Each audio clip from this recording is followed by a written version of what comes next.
Welcome back, Bibliomilers, to our One Movement at a Time series. If you do not know, my name is Erika. I am an NASM certified personal trainer. Today's movement is the bird dog. Don't let this simple exercise fool you. This is one of the best exercises to help building a strong, stable core. So let's get started. Start in a tabletop position. Begin with your hands under your shoulders and your knees under your hips.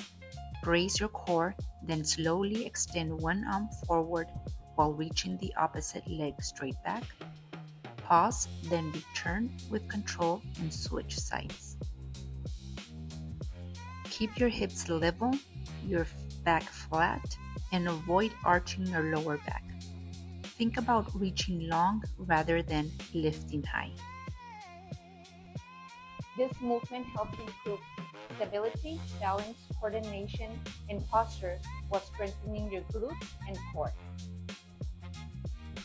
Simple movements done consistently create strong foundations, one movement at a time. And remember, all at your own pace.